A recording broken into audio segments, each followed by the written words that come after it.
My name is Benedito, or at least, that's what they started calling me, because real names were never given to people like us, only nicknames.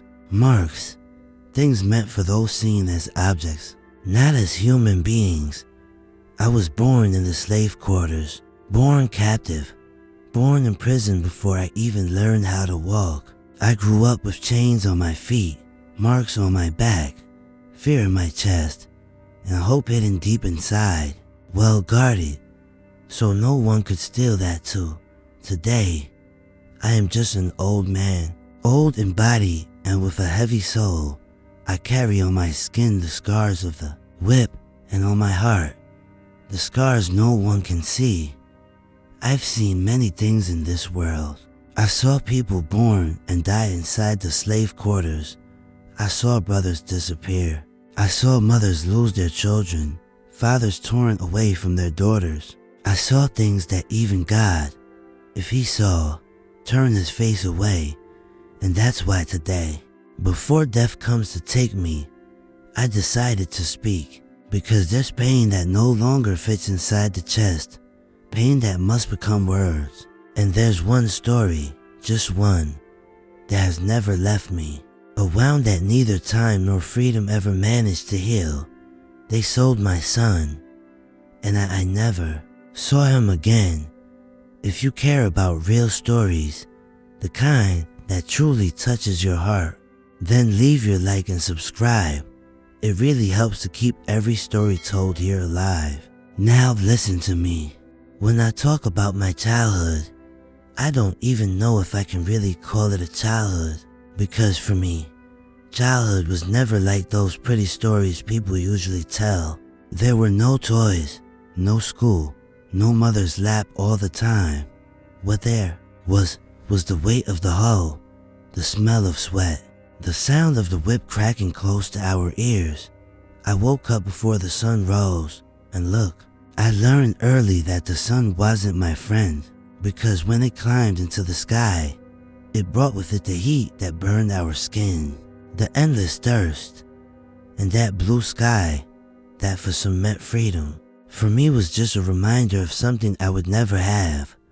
I was about 5 or 6 when I started to understand that my body didn't belong to me, because there, in the slave quarters, everything had an owner. The ground we walked on had an owner. The food we put in our mouths had an owner. Even the time we breathed had an owner. And it was at that age that they put the first tool in my hand, a small hoe, the size of my arm, but to me, it felt as heavy as solid iron. The overseer looked me up and down and said, "Go on, little Negro. Learn that whoever doesn't work gets whipped." And I learned through shouting, through looks, through beatings. I learned that a wrong step was worth a lashing, that if I looked up for too long to admire the sky, the scream came quickly. "What are you looking at? The sky's not yours." The slave quarters, oh, the slave quarters were more than just a place to sleep. They were a prison made of flesh and bone. It smelled of sweat, of tears, of dried blood.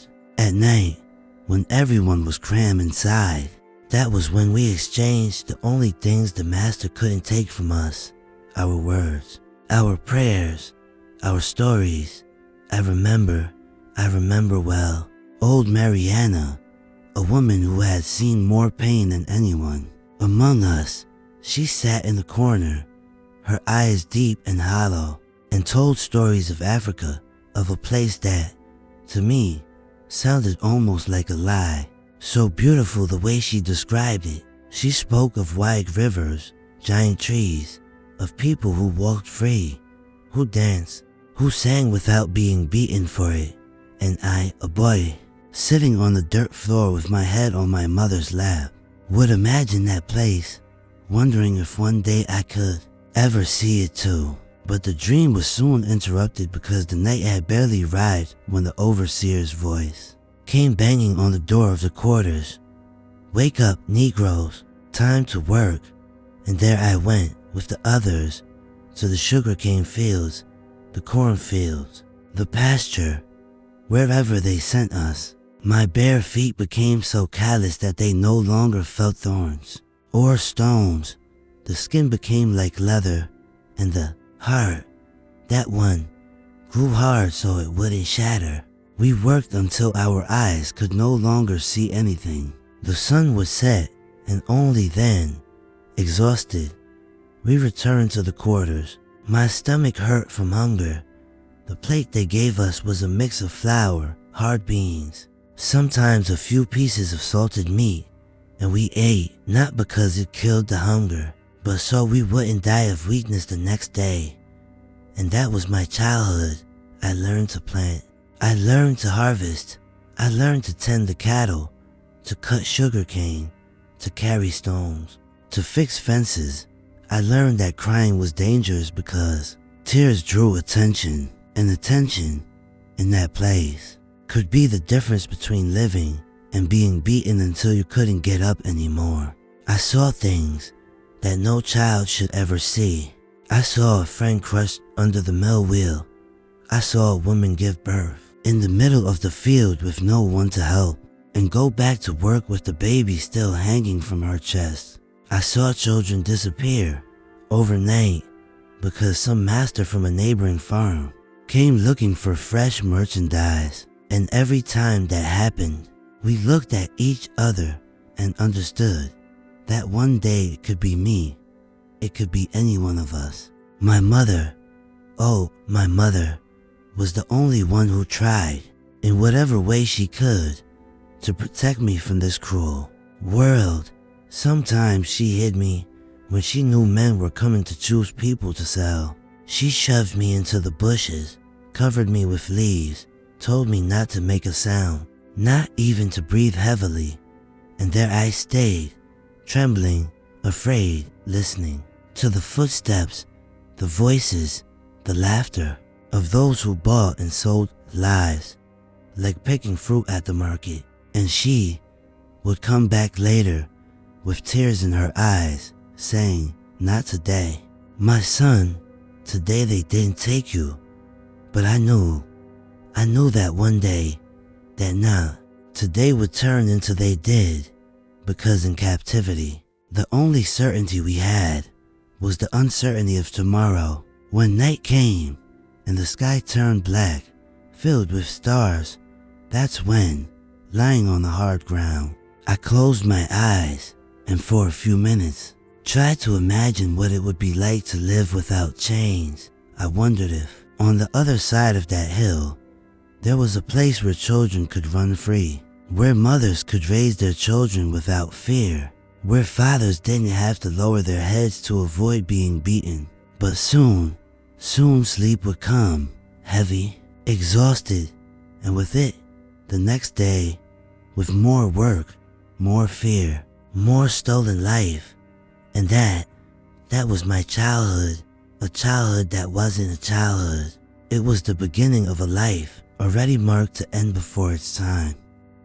In the midst of so much pain, of everything I had already seen in this world, there was one day, just one, when the weight felt a little lighter. It was the day my son was born. That boy was the only thing I truly felt was mine, because back then, nothing we made, planted, or built was ours. Not even our own lives were. But when I held him in my arms for the first time, in that moment, it felt like the whole world stopped, and for the first time, I had something that not even the master could take from me. His mother was a beautiful woman, strong, hardworking, a woman life gave me, not by choice, because in captivity, we didn't even get to choose who we loved. But it was with her that I built a small piece of hope. Even inside that world full of pain, the day my son came into this world, I will never forget it. The night was heavy, the sky was closed, no stars, and the wind seemed to whisper things that only the slave quarters could understand. She started having contractions right there, in the corner of the quarters, surrounded by other women. There was no midwife, no doctor, just their own strength and the callous hands that knew how to bring life into a world where life wasn't supposed to exist. I stayed outside, pacing back and forth, with my heart pounding, full of fear, anxiety, and that knot in my chest that never goes away. Her screams tore through the night, and I prayed the way I learned, mixing the words passed down from our people with the prayers. I secretly learned about the white man's God, and after hours, I heard the cry, a strong cry, beautiful, the most beautiful sound I ever heard in my life when they placed him in my arms. My God, that little piece of life, dark skin, eyes closed, tiny hands gripping my finger.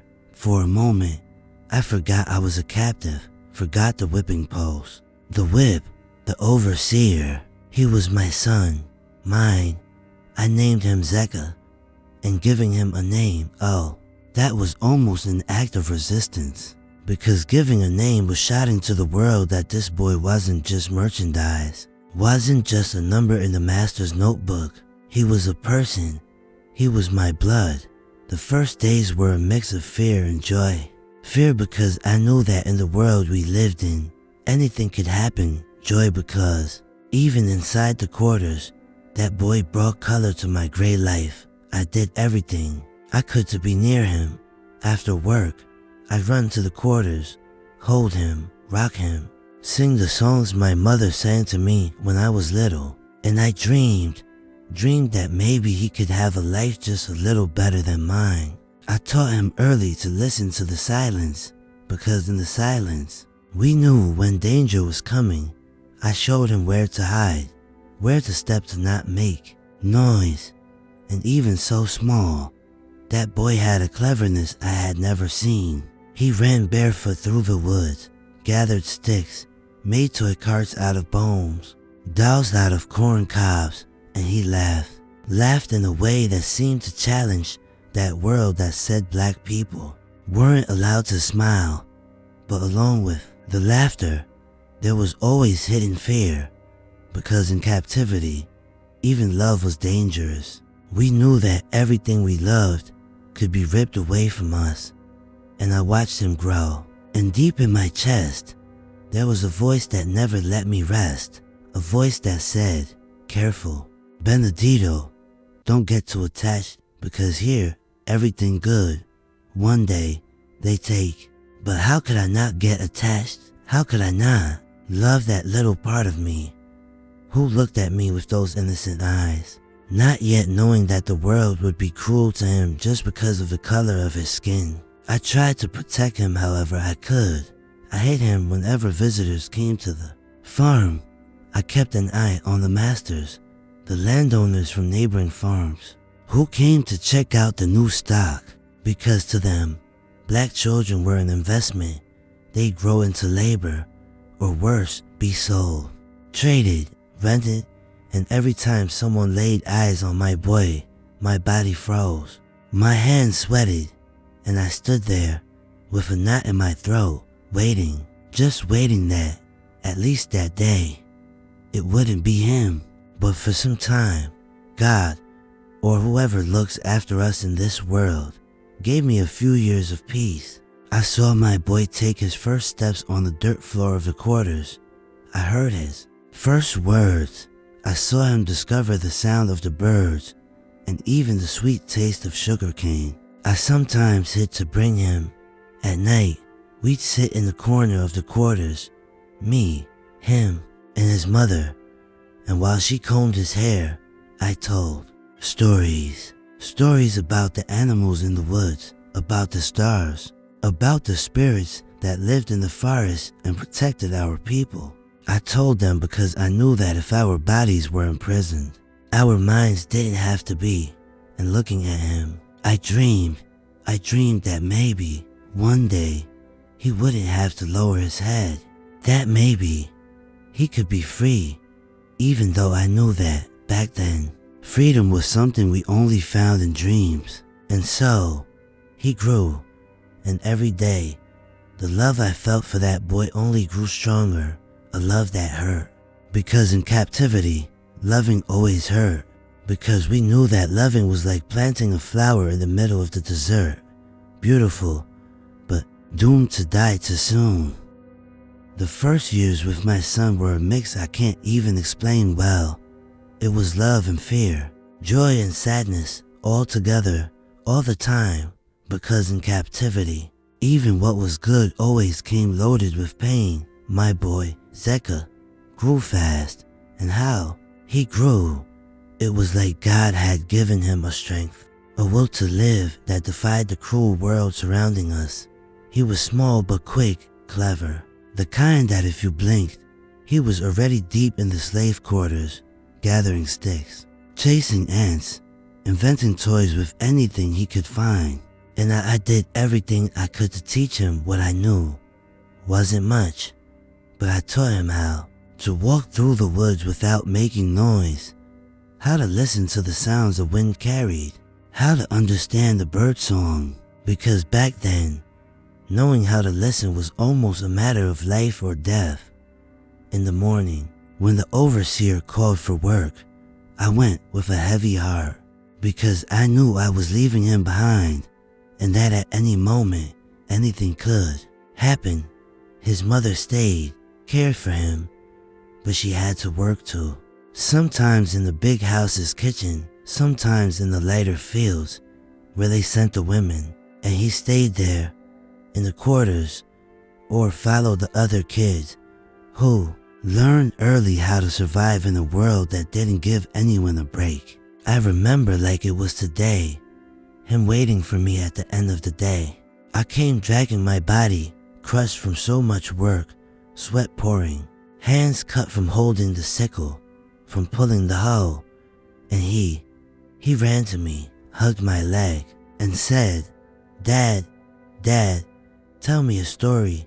And even dead tired, I sat on the hard ground, pulled him into my lap, and started telling stories of enchanted animals from the forest, of men who turned into jaguars to protect themselves, of women who sang to calm the wind, and of the ancestors who from somewhere in the sky watched over us. And deep down, I didn't tell those stories just for him, but for me too, because it was the way I had to remember that despite everything, we were still human. Zeka had a curiosity that couldn't fit inside him. He asked about everything.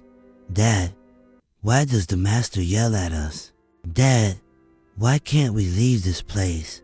Dad, why don't we live in the big house?" And me, how could I explain that to a boy who didn't even understand what being free was? How could I tell him that he was born a prisoner just because his skin was black like mine, like his mother's?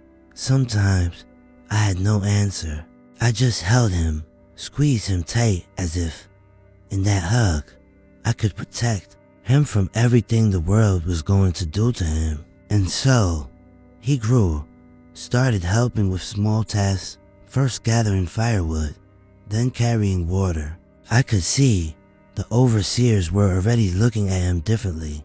He wasn't just a child anymore. He was future labor. And that squeezed my chest in a way. I taught him how to be silent, how to hide, how not to draw attention. Because in captivity, anyone who stood out suffered. I learned that from a young age, and I wanted to pass it on to him. Some days, secretly, I took him deep into the woods, far from the big house, far from the overseer's eyes, and there, I showed him how to follow tracks, how to find water when there was none, how to listen to the sounds of the forest to know if people were coming. And in the middle of those lessons, I whispered, "Son, one day, maybe, we'll run." But running isn't just about running. Running is knowing where to go. It's knowing the woods better than they do. Because if they catch you, they kill you or sell you. And sometimes, dying is lighter than being sold. And he, with those big eyes, looked at me, and I saw in his eyes fear mixed with hope. But our time doesn't forgive. In captivity, kids grow. Fast, grow by force, grow in fear, grow from being yelled at. And soon, he was big enough to be put to heavier tasks. The day they placed the first hoe in his hands, I could barely take it. His tiny hands, holding that wooden handle, looked like they were going to break. But no, my boy was strong. He clenched his teeth and went on. And I, right there beside him, working too, with my heart bleeding inside, because there's no greater pain in this world than seeing your child carrying the same weight you carried and knowing he didn't deserve that. In a few moments we had together, I tried to make him smile. I picked him up, even when my back screamed in pain. I sang to him, made clay dolls, told stories, did everything because I knew in that place joy was a rare seed, and if you didn't plant it, it wouldn't grow. And in the middle of all this came the fear that never went away, because every visit to the farm, every landowner that arrived, I saw their eyes scanning, looking at the boys, choosing like picking cattle. And I held my son even tighter in my arms, slept with him leaning against me. And every night before closing my eyes, I asked, I begged God, begged the spirits, the ancestors, whoever it was, to not let them take my son from me. But deep down, I knew that in that world, the love between father and son was a condemned love, because in captivity, everything good, one day they ripped from us. You know, there are things we never forget in this life. There are smells that never leave our memory, sounds that stay trapped inside our head, pounding, as if time didn't have the courage to erase them. And the day they took my son was like that. The sky was different. There was no sun, no shadow. It was like even God had turned his face away not to see. I woke up with that weight in my chest, that feeling that only those who live under chains understand. The slave quarters were quieter than usual. The women whispered, the men spoke low. Everyone knew that when the big house woke up like that, it was a sign that tragedy was coming, and it didn't take long to confirm. The cart arrived, pulled by two horses, muddy, with wooden bars in the back. I recognized that cart from afar. Everyone did. It was the trader's cart, the slave, dealers, people with no heart, no soul, people who came only to choose, weigh, negotiate, and take away. My whole body trembled, my legs went weak, cold sweat dripped, and my heart, it felt like it was going to tear my chest open. I knew, I felt, that day wasn't going to be just another day. The master's voice echoed through the farm, harsh, dry, cold, called the overseers, ordered them to line us up in the yard, men on one side, women on the other, and the children right in front. And there, on that hard dirt yard, we stood, like cattle in a pen, like merchandise in a warehouse. The trader got down from the cart, tall, thin, wide-brimmed hat, eyes of someone who didn't see people, only saw price, walked slowly, with that step of someone picking fruit at the market, passed among us, looked at arms, squeezed legs, made the slave open their mouth to check the teeth, just like they did with horses and me. I held Zeka's hand. His tiny hand trembled, squeezed mine so tight that it felt like he was trying to hold not just my hand, but fate itself, like someone hanging onto a thread of hope about to snap.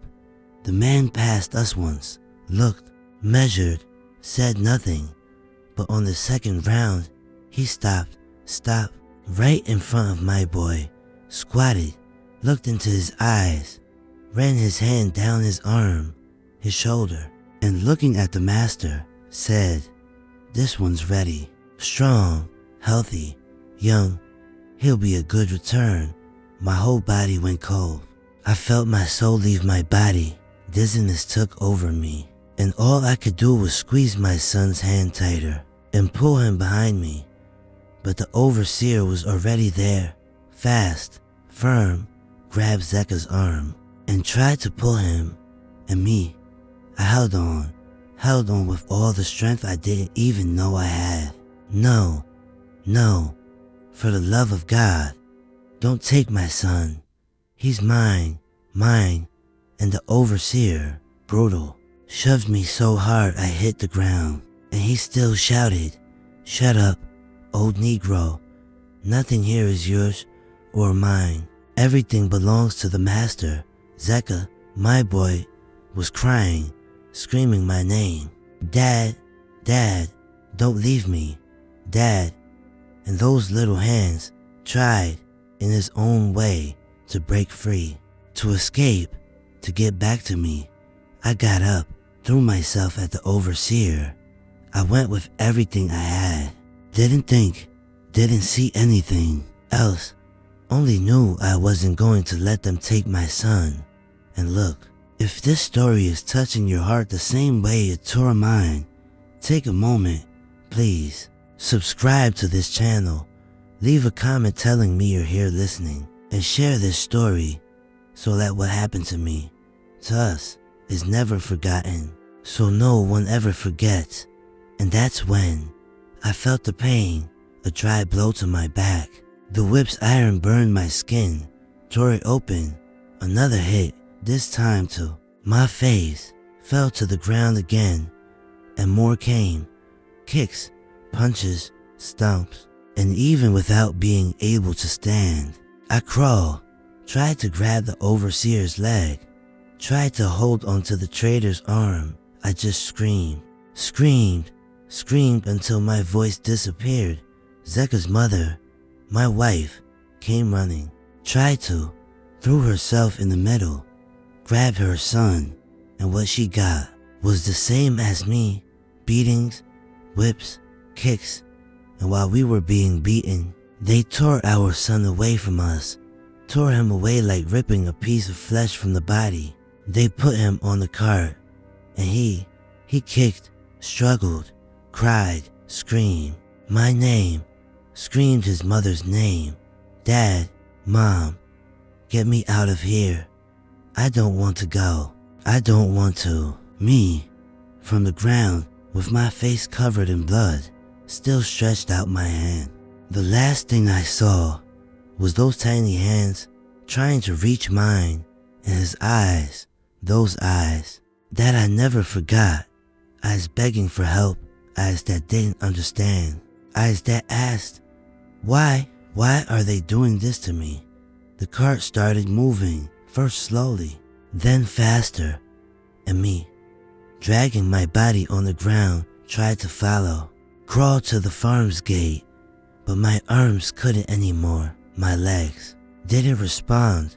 I stayed there, watching, hearing the sound of the cart wheels fading, the sound of the horses, until I heard nothing more. The silence that followed was worse than any scream, because that silence was the sound of death, death of someone still alive, but with the soul ripped from their chest.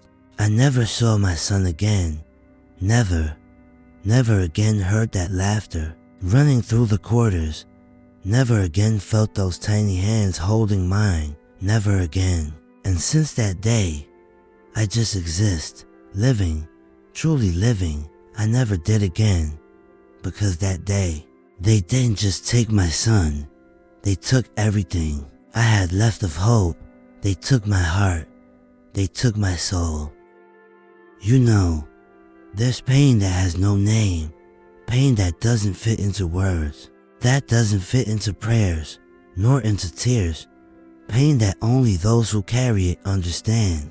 After they took my son, there was an emptiness, a hole in the world, in my body, in my soul. It was like they ripped a piece out of me, but not just any piece. They ripped out the very piece that made me want to keep breathing. In the days that followed, everything felt dead. The sound of work, the overseer shouting, the oxen pulling carts. It all sounded muffled, distant, and I walked round like a ghost, a body that moves, but doesn't feel anything anymore. The slave quarters, which once had the laughter of children, the running of little feet on the dirt, fell silent. I looked at the corner where he used to sit, where he made little clay toys, and all I saw was empty ground. His mother, my wife, was destroyed.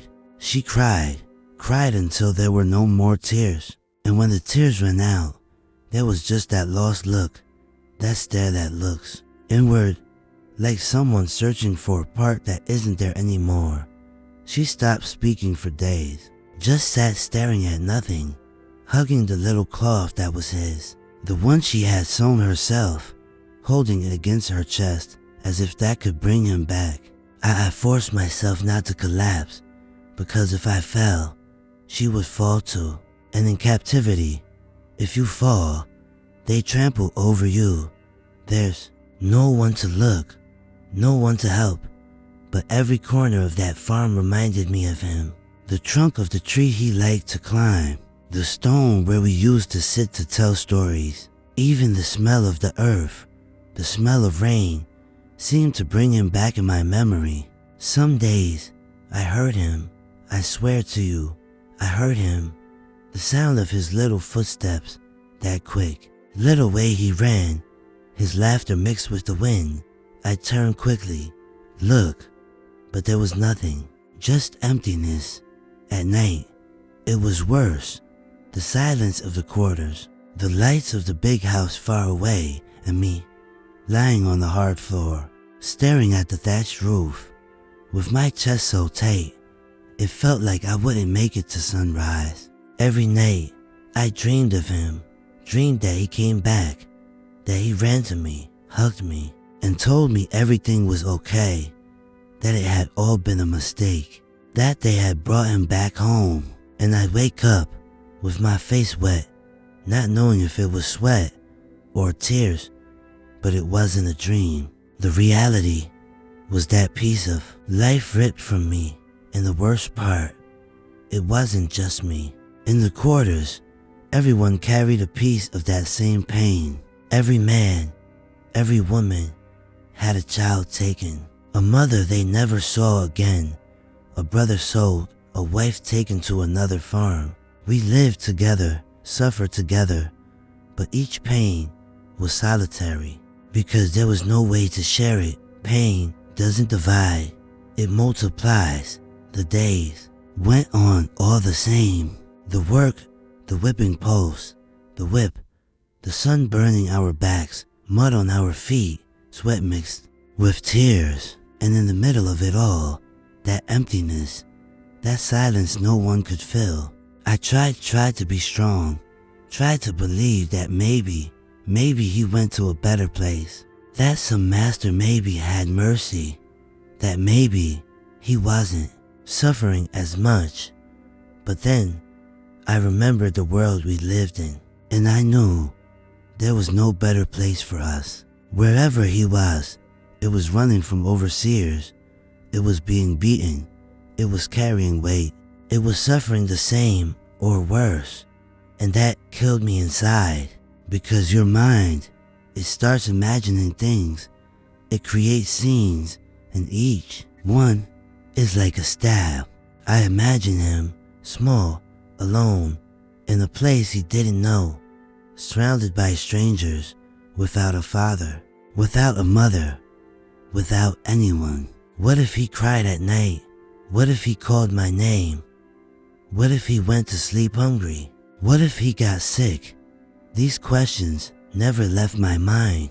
And you know, after a while, I started to fear forgetting, fear that his face would fade from my memory, that I wouldn't remember the sound of his voice, the smell of his hair, the way he laughed when he was up to mischief. Because time is cruel, time fades things, and I fought against that. Every day, I forced my mind to remember. I closed my eyes and tried to draw him in my mind. And sometimes, I'd smell it, that little boy smell, mixed with dirt, with leaves, with life, and that gave me strength, and at the same time destroyed me more. The only thing that made me get up every day was the promise I made to myself, a silent promise that I repeated in my thoughts, deep in my soul. As long as I breathe, as long as my body holds, I will carry your memory, my son. I will not forget you, never, never. And that's how I carried on, or rather how I kept existing, because living, truly living, wasn't for me anymore. And every day, when the sun set, I looked at the horizon and wondered, where are you, my son? Are you still alive? Do you still remember me? Somewhere in this world, do you also look at the sky and think of your old father? And that's why I'm here telling this story, because if I don't tell it, it dies. And if it dies, then yes, they win. Then yes, they rip out for good everything we were, everything we dreamed of, everything we loved. And as long as my voice isn't silenced, as long as this memory lives, you live too, my son, you live too. After they took my son, the world was never the same again, and if it ever was, I don't know. All I know is that from that day on, the weight of the chains got heavier, because, you know, the chain that holds the body, it hurts, it wounds, it splits the skin, opens flesh. But the chain that holds the soul, that one has no wound that heals, that one has no flesh that regenerates. It stays there, inside, squeezing, suffocating, crushing whatever is left of you. I woke up every day to the same sound, the sound of the whip cracking, the sound of the overseer shouting, and the sound of my own chest that felt like it was about to split open. From so much emptiness, the work didn't stop, life in captivity didn't stop, and nobody cared about your pain, because to them, your pain is worth nothing. What matters is your strong hand. What matters is your arm that cuts, that carries, that plants, that harvests. And that's how I went back to the mill, to the sugarcane fields, to the mud that dirtied even my thoughts. The hands that once held my boy now held a hoe, a machete, a sickle, and every hit on the earth, every cut on the cane felt like another blow straight to my chest. I walked looking down, because if I looked ahead, my chest tightened, and if I looked up to the sky, it made me angry. Angry at a God who seemed deaf, angry at a world that seemed built only to crush my people. Sometimes, when the sun burned hard, I stopped, leaned on the handle of the hoe, and let my head hang low. My hand squeezed the beaded necklace I carried hidden, a gift from my grandfather, who said it protected, it guarded. It reminded me of who we are, and I wondered, is my son looking at the sky too? Is he under this same sun burning his skin? Is he holding a hoe? Or is he? But I didn't let myself finish the thought, because thinking too much was destroying yourself. And in captivity, we learn that you can't let yourself fall apart, because if you fall apart inside, the body won't hold together on the outside. His mother, my companion, carried on like me, standing, but broken inside. Each day, it seemed like she was thinner, drier, more distant. She spoke little, and when she did, it was just to whisper a prayer, or to softly repeat our son's name, like she was calling him into the wind. And me, I pretended to be strong, for her, for me, for the world, but inside, I was no longer whole. One day, I sat on a tree stump, deep in the sugarcane field, sweat pouring, hands full of calluses, cracked, and I looked at the horizon, and I thought, is it worth it? Is it still worth breathing? Is life worth it when it's only pain? And that day, one of the elders, an old man from the slave quarters, sat next to me.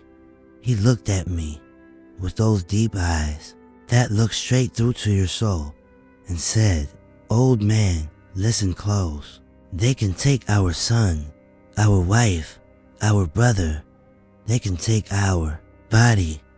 But as long as we remember, as long as we tell, as long as we carry inside our chests who we are, they will never take our story. They will never take who we really are." And that stayed. That hit harder than any whip, because I understood that even carrying chains, even carrying pain, I was also carrying history. I carried the name of my people, the name of my ancestors, and the name of my son. And if I fell apart, if I disappeared, all of that disappeared with me. And so did he. And that I wasn't going to let happen. So I stood up and I decided that even with the weight of the chains, I was going to keep going, even if it was only to make sure that my son's name wouldn't die with me. And life kept moving. Each day, a piece of us broke, and we patched it up however we could. Each dawn, we woke up, took a deep breath, looked at the whipping post, looked at the hole, looked at the chain, and told ourselves, let's go. One more day. Let's go. Because if we fall, they trample us. And in the middle of all that sadness, all that suffering, there were still those who smiled. There were those who sang, those who clapped to the beat of the drums at night, who danced around the fire, who cooked together, who cared for the elders, because captivity didn't kill our humanity. It didn't kill our faith. It didn't kill our will to exist. And it's strange, but sometimes in the middle of the pain, it was in the sound of the drums, in the smell of food made together, in the warmth of an embrace from someone else who suffered, that I found strength. Because there, in the middle of that slave quarters, in the middle of that suffering, we understood that they may have chained our bodies, but they never chained our souls. And every time I struck the hoe into the earth, I thought of his face, and I promised, again and again, I'm here, my son. I'm here as long as my body holds, as long as my mouth can speak. You live in me. And look, it may sound like a lie. It may sound like something from someone who went half mad from so much sorrow. But sometimes, when the wind blew differently, when the smell of rain came, when the night got quieter than usual, I could feel it. I felt like he was there, close, like he was running past, smiling, like he was saying, Dad, I'm here. Don't forget me. Don't forget. And I would answer softly, just for me, just for the wind, just so his soul could hear. Never, never, my son, I will never forget you. Never. In the middle of this world of sadness, pain, and loss, we learn that those who stay carry not only their own life but also the life of those who are gone. Because those who stayed to resist, stayed to remember, stayed to make sure they wouldn't erase our existence. And look, it wasn't easy. Every day was a battle, an invisible war, because the master in the big house thought he controlled us just by our bodies, thought that chaining arms, locking legs was enough. But he never understood that inside us we carried something no chain, no whip, no shackle, no pain could ever take away. It was what we called Axe, a power from within, energy that comes from the ancestors, from those who lived before us, back in our land, beyond the sea. And that's what made us wake up every day, even with the pain, even with the longing, even with our backs torn open. In the slave quarters, those who stayed took care of each other.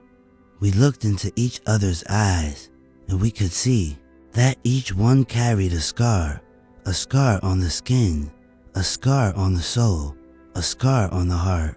There was a woman, the oldest one, we called her mother Lucia, a strong woman. She knew prayers, herbs, secrets that even the overseer couldn't understand. She walked around with a stick in her hand, tapped it on the ground, and spoke loud, "Here, nobody dies. Here, nobody disappears. Here, those who leave become spirits, become guides, become strength for those who remain." And when she spoke, everyone straightened up, because for a moment, that forgotten corner of the world gained meaning. Sometimes, at night after the master turned off the lights in the big house, we lit a tiny fire hidden deep in the woods. And there, we sang to remember, sang to call strength, sang to chase away fear. And in the middle of that singing, each person spoke the name of someone they lost.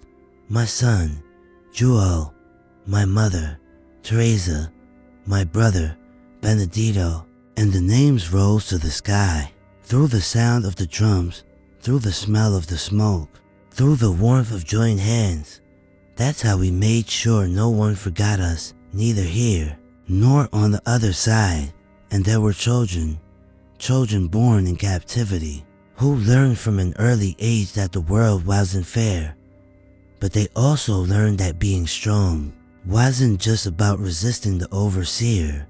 It was about not letting the spirit break. The elders told stories of when we were free, when our feet touched African soil, when we danced in circles, free, without chains, without masters. They told it so the children would understand that what they wanted us to be wasn't who we really were, that they could call us things, merchandise, animals, but in truth, we were a people, we were a nation, we were human. And like that, in the middle of so much sadness, of so much loss, we discovered a strength we didn't even know we had. Some days, I would stop in the middle of the fields, take a deep breath, look at the sun, and think, if I fall, they win. If I die, my sun is erased. So no, I stay and resist. And it wasn't just me. It was old Pedro, who lost the sons. It was Maria, who saw her husband taken away in chains. It was little Zeka, who never even knew his mother, because she was sold while he was still in her belly. Each one carried a pain, but in the middle of that pain, we made life bloom. There were women who, even after losing children, gave birth to others and looked at the baby in their arms and said, "You are the child of a warrior. You carry the blood of those who do not bow." There were men who, even with their backs broken from so much weight, still taught the younger ones how to tie nets, how to weave baskets, how to sing protection songs. And that's how we kept going, because if the master thought he was going to wipe us out, he had no idea what our souls were made of. I remember once they caught a young man, tried to make him forget his name, his origin, his language. They took him to the whipping post. They cut, they burned. The next day, he was there, standing, and in the middle of the night, he sang a song in a language the master didn't even know existed.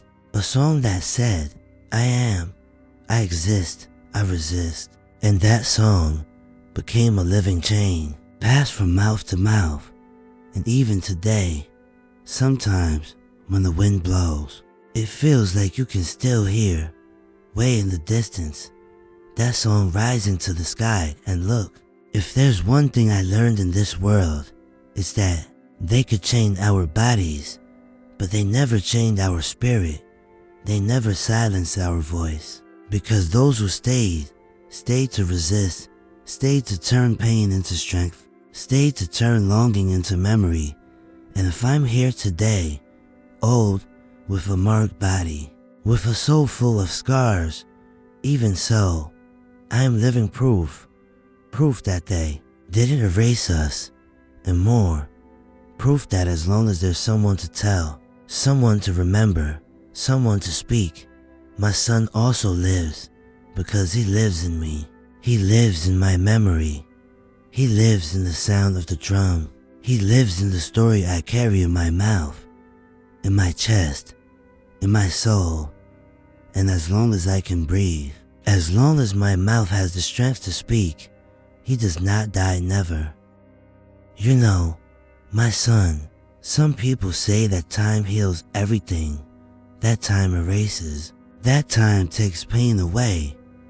But those who say that have never truly had their soul shattered, never felt a piece of their chest ripped out, taken, disappeared. Like picking a ripe fruit from the tree and throwing it far away. Time doesn't heal.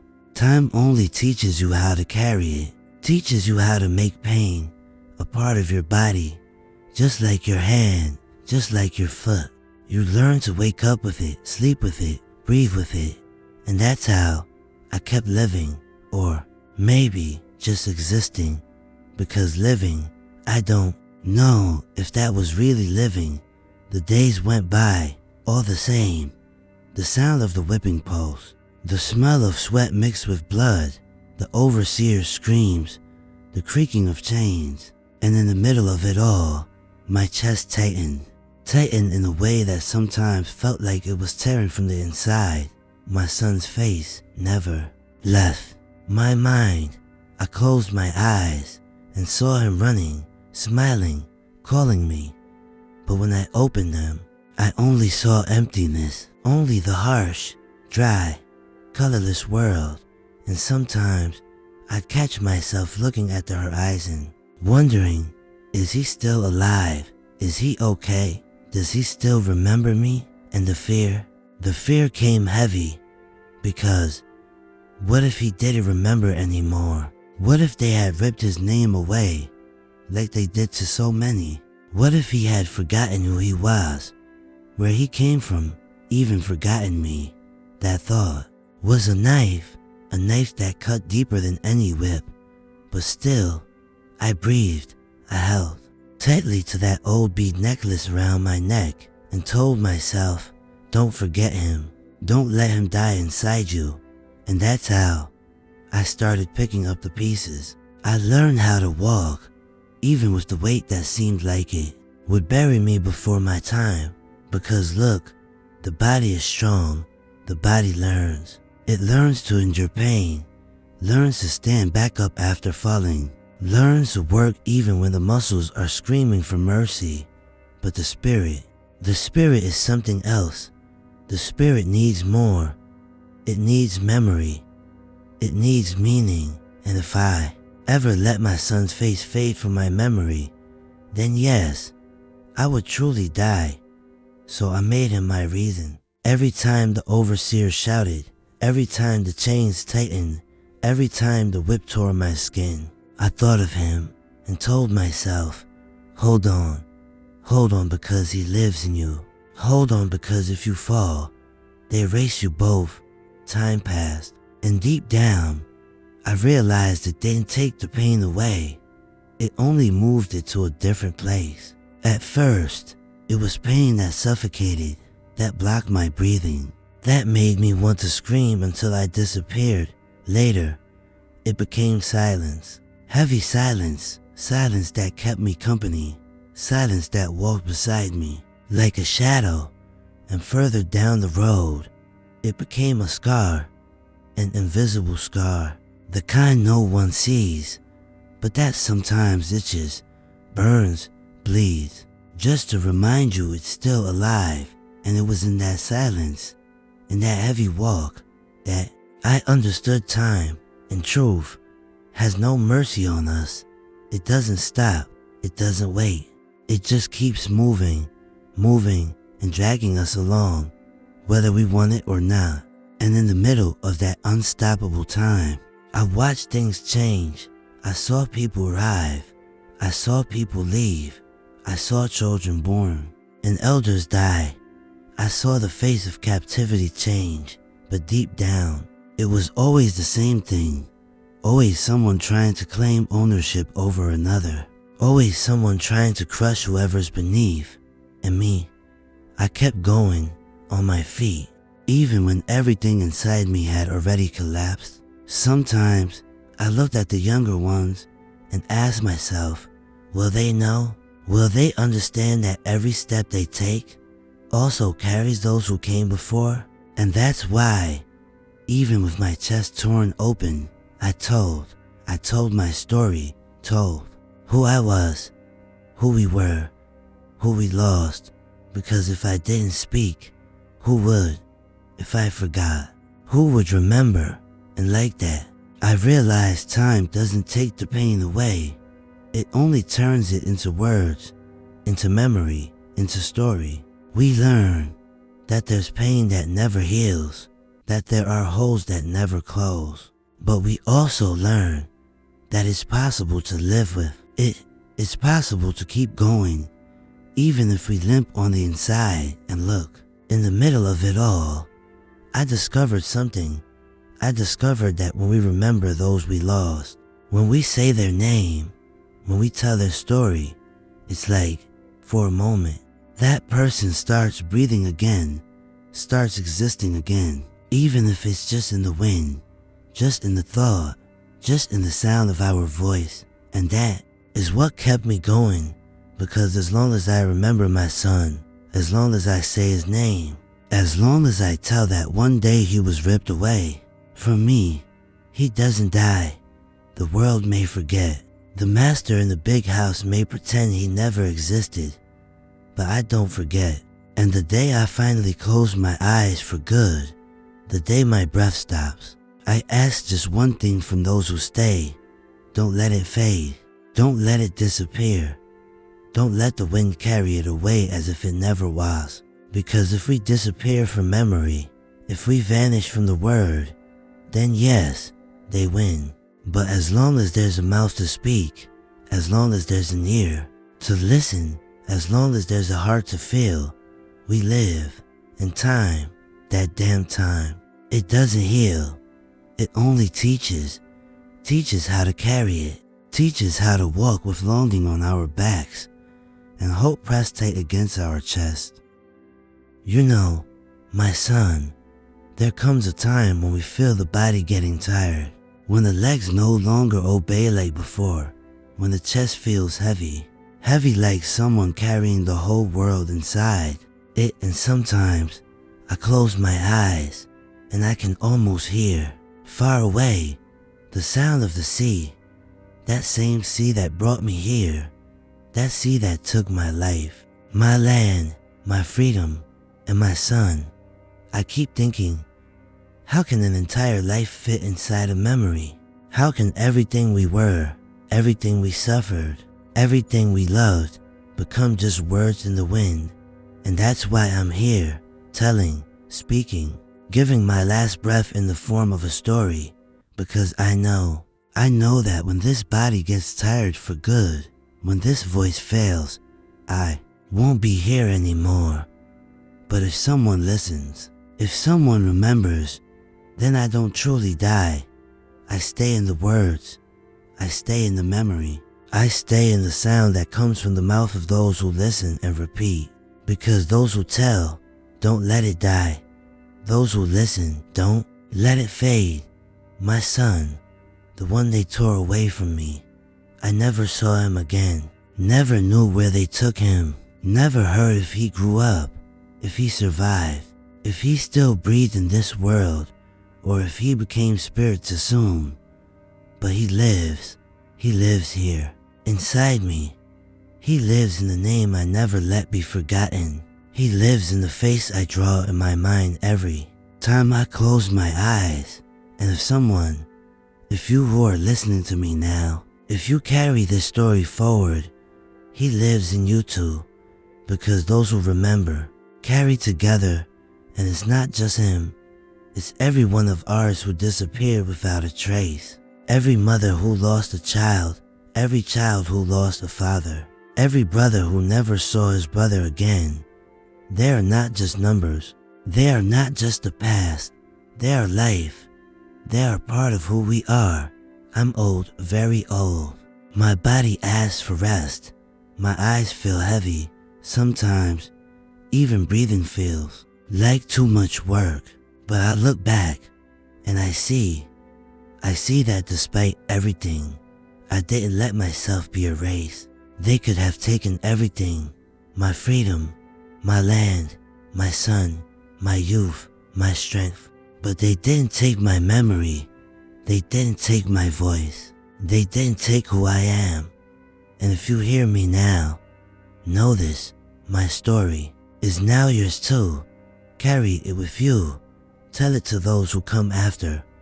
Don't let those who suffered, who resisted, who dreamed, who loved, even when there seemed to be no more hope, be thrown into oblivion. Because this is how we defeat time. This is how we break the strongest chain that exists, the chain of silence. And if one day, when my chest stops, when this body turns to dust, to earth, I ask only one thing. Don't let my voice disappear. Don't let my son be forgotten. Don't let our story die. Because as long as someone remembers, as long as someone tells, we live. And if you've made it this far, listening to my words, know that now you carry not just my story, but the power to keep the memory of all of us alive. And look, if this touched your heart, if this made you reflect, if this made your eyes water, made your chest tighten, then don't let this die here. Subscribe to this channel. That's right, subscribe now, because here, in this space, we bring to life the voices they tried to silence.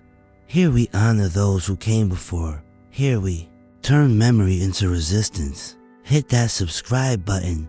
Turn on the notification bell. Share this story. Take it forward.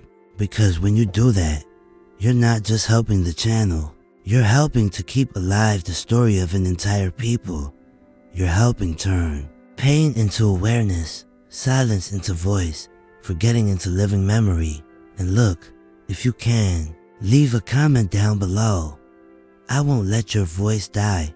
Write it so the world knows that there are those who listen, that there are those who remember, that there are those who won't let it fade.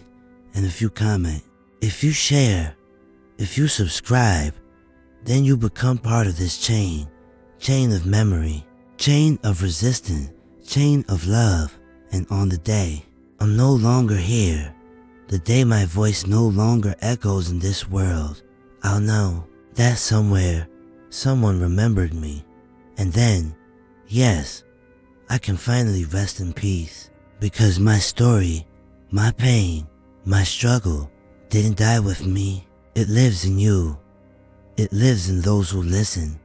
It lives in those who won't let it be forgotten. Because my son, my daughter, my people, as long as there's someone to tell, as long as there's someone to speak, we do not die. We resist. We live.